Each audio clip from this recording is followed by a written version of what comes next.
Hello, everyone. We are the Empowering Teens Through Health Youth Advisory Board, and we are the mental health group. And so there are four members: Samantha, Alicia. Pamela. Bonnie, and today we are with the guest, Dr. Day. So, Dr. Day, can you tell us a little bit about yourself and why you decided to pursue social work to get a master's at BU? Oh, yes. So I'm Dr. Day. When I was in school at Emmanuel College, I just graduated. I got a bachelor's of economics. I really didn't know what to do. I was just like, what do I do? And I felt like, one of the things I really liked doing was working with people. I felt like I could help people. I felt like my upbringing in poverty and substance abuse and all the different stresses that I went through, I felt like I could give back in that area. So I just applied to a number of schools, BU being one of them, Brandeis University being another. And BU said yes, and I went there, and I ended up thriving. I really enjoyed it. Yeah. What made it so great? What made it great was I got to talk about feelings, and I was always a sensitive person. Like I grew up, I cried when the sun came out. Like I just cried. I was just very, very sensitive, and people picked on me. It's like, oh, you're so sensitive. And it was my professor at school. She said, you feel things deeply. And I was like, oh yeah, that's me. I just feel things deeply. It's not that I'm weird. It's not that there's anything wrong with me.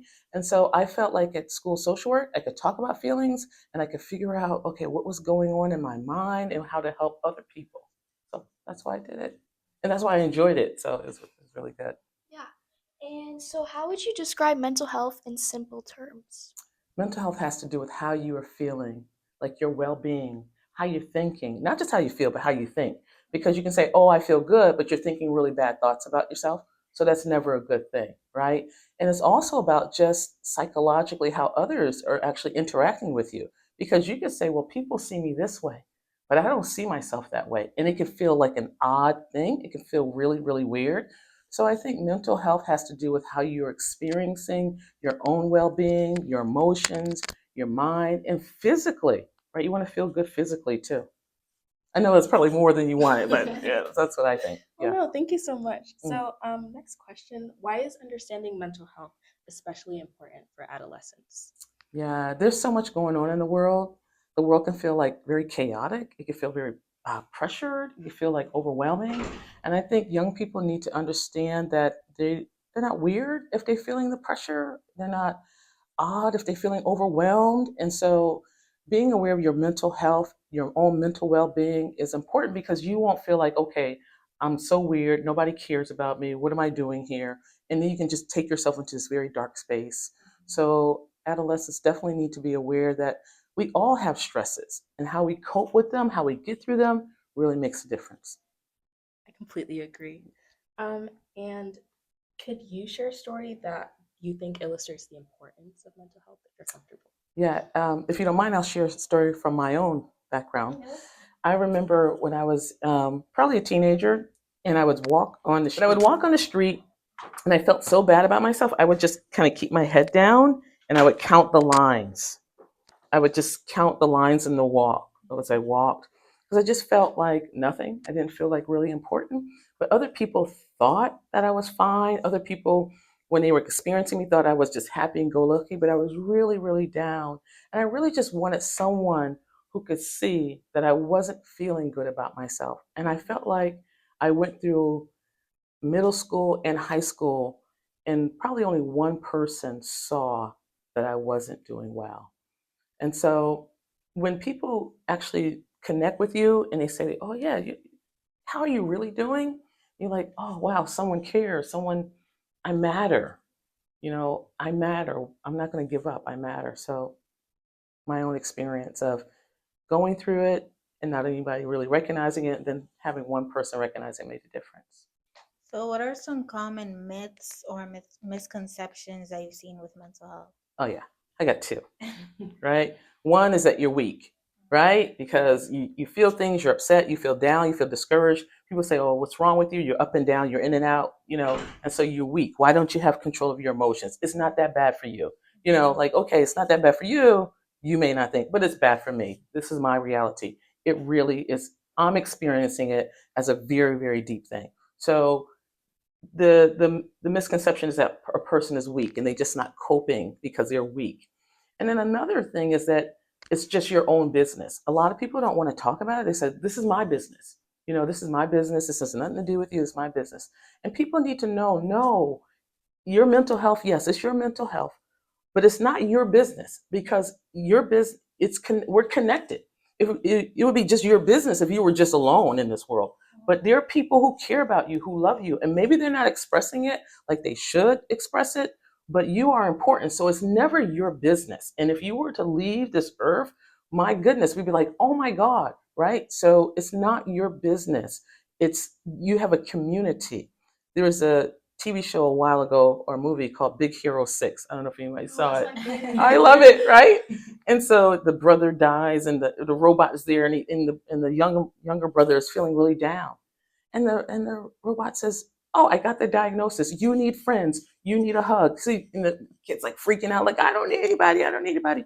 And he calls for all these friends, and they give him this amazing hug. So misconception is that your mental health is just your business, and if you were just the only person on earth, then yes. But since you're not, and we live in a community and you matter, it's our business too. Okay, and just to add on to that question, like among like students in schools, like is there any specific like instances where you've seen more misconceptions? Well, I think sometimes when people are acting out, they may have issues, they may have anger outbursts, and people just label them, oh, that person's angry, or that person has a problem with having friends. They just label people, and so people get labeled as their action without understanding what's their emotion, right? So we're always responding to something, but because you have an anger outburst, you think, oh, you're the person with the anger issue. Oh, maybe I'm not the person with the anger issue, but I'm a person with actually a deep sadness. Maybe I'm deeply sad. Maybe I'm deeply overwhelmed, and it's coming out looking like something else to you. So I think people get labeled and then they live out those labels. Well, since you think I'm angry, I'll just be angry. And we never really get to the root of the problem, which is that people can feel lonely and discouraged. And for a little group discussion, like if we want, we can talk about any like instances for us we've been encountered misconceptions in school. If anyone wants to share. You go first. Okay. So I'm at one high school, but I haven't been there my whole high school year. When I was a freshman, I was at another high school, which was a charter school, and we came back from COVID, and our eighth grade was in the high school. So they had an eighth grade academy, and something that a lot of the students wanted to have a community meeting about, because we had it every day. They wanted to talk about mental health. And the teachers didn't want to talk about it because they just thought it wasn't important. Like they would tell us that. And we had like a student committee that was trying to plan it, and they just didn't want to do it. And I felt like even at school, like even with some students, some didn't understand like mental health. Like they would just think it's all about like suicide, like thinking about like all the crazy, not crazy, but like the I don't know how to explain it. Extreme negatives. Yeah. So I feel like at that time, like when we came back from COVID, everyone was just thinking like mental health wasn't important. And as someone who like had depression and anxiety, like it was hard because like nobody was understanding, and I felt like I was going crazy by myself. The teachers weren't helping. We only had one how do I call it? Like not there. Yeah, like social worker for the eighth grade and high school together. So it was like so hard. So I feel like the misconception is just that it wasn't important, and like we're too young to have like problems at our age, even when we were in eighth grade. Can I add something to Yes. that? Yeah, I think the disconnect with the adults in the adolescence is this: the adults are like, well, we didn't grow up like that. We grew up like this and that, and we were told to just get over it. And what they don't understand is that the world is moving much faster for you. Like if something happened to them when they were younger, they didn't have to come home and see it on TV or hear it on Snapchat, internet. They didn't have to hear it in this circle over and over and over. They were allowed to get a break. You guys don't get a break, and you still have to figure out how to pause things so that you can study. And I don't think necessarily the older group actually gets that you don't get a break, and that makes things much more of a challenge. Yeah, and I think another thing too is like culture. Like I think me and Samantha were talking about this in one of our other podcasts that we were doing, that like when it comes to like culture and like the upbringing of our parents, like it's different than us. Like the culture that they were in, they didn't believe in depression or anxiety or mental health. Like they just push through it, I guess. But Mm-hmm. for us, it's like this is a new generation, and like you said, with like social media and the internet and all that stuff, we see it everywhere. Like Mm-hmm. it's everywhere. So I just think that's another thing too, like culture. Yeah.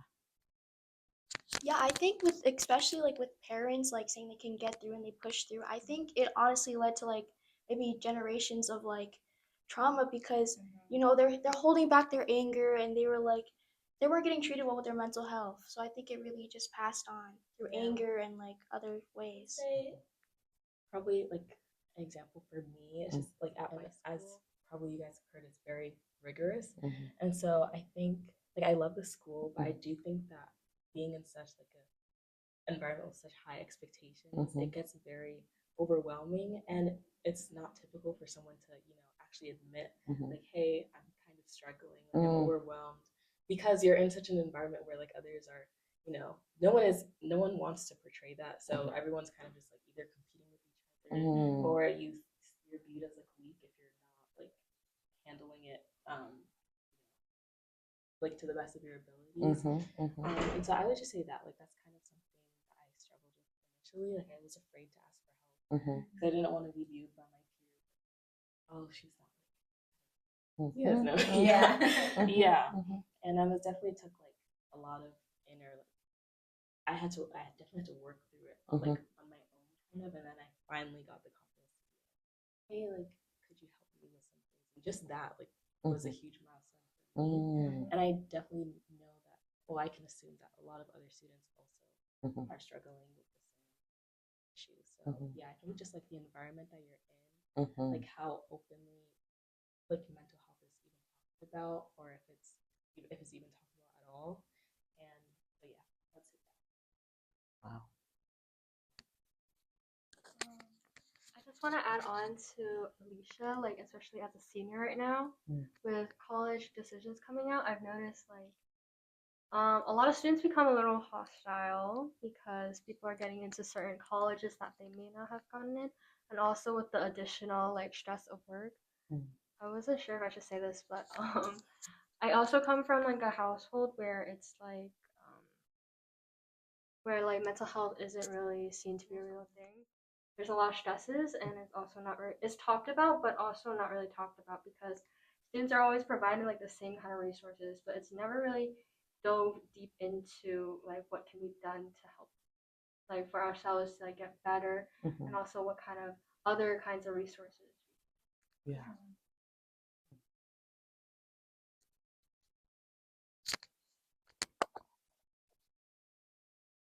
Thank you everyone for sharing. So I want to ask you, Dr. Day, a lot of students may not recognize when they're struggling. So could you share any signs or symptoms that students should like or might like look out for in either themselves or in their friends? Yeah, I think what's important to look out for is when your friend starts to act differently than their normal pattern, right? So, two parts. So, for an adult who's looking at it, how is that adolescent acting different? But in order for that adult to sort of know that, then the adult actually has to like know the kid, has to like know the person. So teachers and administrators, they actually have to like get to know the person, because just because a person isolates could not, it's not like they're depressed. It could be that they prefer to like be by themselves. They just like, they don't want like a whole crowd. Some people are like crowd, like yay. Some people are like, not really, I'm good. So and so if a person starts to act differently, and you as friends, if you see your friends start to act like a lot weirder, overcompensating, dating a whole bunch of people that they never dated, eating foods that they like never ate before, wanting to go on vacations and just get away, or just trying things that are outside their normal way, you can just simply ask, hey, how you doing? Like Anything changed? They may be like, oh no, everything's fine, everything's fine. Let it be. Revisit that again. Come back later on. Like, I know I asked this before, but you do this now. You didn't do that before. What happened last week? Just sort of always having conversation is so important. With mental health is to talk. And people always tell people not to talk. People always tell people not to talk about what's going on at home, not talk about your business. I never bought into that. I'm like, I'm talking because talking is where you get your healing. Talking is, you just need just some people to say like, oh yeah, or just to hug you or just be like, yeah, you're not like weird. You're human. It makes a difference just to be affirmed when you actually feel really bad. When someone says, I still love you, you're still good with me. And so looking for changes in your friend's behavior and staying steady with them, right? Staying like if they're all over the place, you stay as normal or as regular as possible so that they don't so they know that if they act a little out of sorts, that's not going to make you act out of sorts. Because sometimes people don't feel comfortable being how they're feeling because they think it's going to make you go all over the place, right? So we have to, as friends, be like, okay, I can handle what you're going to tell me. And even if you don't feel like you can, just like, oh my goodness, help me. Just try your best because your friends need you to call it out so they can get help. Thank you. That was really valuable. And next question, you kind of touched on it earlier with student-teacher relationships. But what role do you think schools should play in helping students manage their mental health? Yeah, I think schools as well as parents share the same issue. They never want to hear things that they don't want to hear. They only want to hear things that they want to hear, and then they listen to that. It's like parents. They're like, oh yeah, they'll listen to you if you're talking about things that they want to hear. But as soon as you start saying something that they don't want to hear, they cut it short. They wrap it up. They want to move on to something different. Same thing with administrators and teachers. When you're saying things that they want you to say and that they think that you should be saying, like, oh yeah, you're really thinking that through. Good, yeah, that's great. Da da da. But when you start to say things like just differently than what they expect, sometimes they don't have the tolerance. So I think the most important thing for the administrators and teachers and counselors is to listen to things that they don't necessarily want to listen to, because then you can actually build up trust where a person says, okay, you can handle hearing the whole me. I remember when I was in college and I went to see a counselor, and I said to the counselor, I just threw out some stuff to see if she could handle it. And I was like making up lies. I was just like lying, right? And she believed it. I was like, oh man. I was like, she can't see me. She can't see that this is a lie. She can't really help me because she was so ready to just say, oh yeah, you're great, da, da, da, you're fine. But I wasn't. So as this episode comes to close to an end, what are the top 3 things you want students to remember about mental health after listening to this episode? That you're important and that you really do matter, um, and that life gets better. You're important, you matter, and life gets better. It does not have to stay the way it is. I remember at our 30-year high school reunion, it was all on Facebook. We were planning it. I'm 53. I don't care if you put that on there. And a person put up there on Facebook, he says, I'm glad you guys are all going to have a great time because high school was hell for me. You guys made it so hard for me. And he was speaking broadly. And so we all chimed in like, oh, we're so sorry. And I don't even remember doing anything, right? So I was like, if I did, I am so sorry. And he responded, he said, thank you. He was so overwhelmed by us as his former classmates saying, we're sorry, we didn't know, we're glad you got the help you needed. You are important. We just affirmed him and affirmed him and affirmed him. And so he was like, that just made his day. And so life got better. And so sometimes when you're in school and you're going through different things, you think, this is it. It's not going to get any better. This is just how it is. It gets better. Put one foot in front of the other, keep a supportive community, and don't be afraid to talk. Okay, so that's it for this episode. Some key takeaways or a short little summary is that Mental health impacts literally everyone. It doesn't matter about age, gender, race, or anything. And also, it's also important to talk about it openly. Please don't be afraid to reach out for help if you are ever in need of it. And also, just spread more awareness. Be there for your friends. Be there for any classmates, or reach out to an adult. Thank you so much.